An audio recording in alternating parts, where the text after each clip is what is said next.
દેશના પ્રધાનમંત્રી નરેન્દ્ર મોદી લોકસભાની ચૂંટણીમાં દેશભરમાં રેલીઓ કરી રહ્યા છે અને અલગ અલગ મુદ્દા ઉપર વિપક્ષ ઉપર પણ પ્રહાર કરી રહ્યા છે અને પ્રધાનમંત્રી નરેન્દ્ર મોદી રાજસ્થાનના અજમેરની એક રેલીમાં ભગવાન શ્રી રામની પ્રાણ પ્રતિષ્ઠાને લઈ અને કોંગ્રેસ ઉપર ખૂબ જોરદાર પ્રહારો કર્યા છે। તેમણે કહ્યું છે કે કોંગ્રેસ તો ના આવી શકી આમંત્રણ આપવા છતાં, પરંતુ કોંગ્રેસમાંથી જે નેતા એ રામ મંદિરની પ્રતિષ્ઠામાં આવ્યા હતા તેમને 6 વર્ષ માટે પણ બરખાસ્ત કરી દેવામાં આવ્યા અને આવા સમયે રામનવમી આવી રહી છે, સજી ધજીને આખો ઉત્સવ ઉજવવામાં આવશે।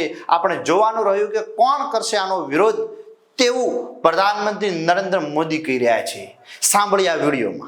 राम मंदिर बन गया, लेकिन उसकी प्राण प्रतिष्ठा में जाने का विरोध करना ये शोभा देता है क्या? इतना ही नहीं, अगर कोई प्राण प्रतिष्ठा में आ गया तो उसको कांग्रेस पार्टी से 6 साल के लिए निकाल दिया। हमारे यहां तो सुबह शाम मिलते हैं तो राम राम सा करके शुरू करते हैं भाई, और अंतिम विदाई में भी राम बोलो राम से ही जाते हैं जी।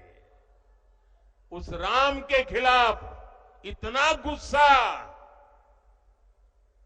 मेरे दिमाग में नहीं बैठ रहा है भैया।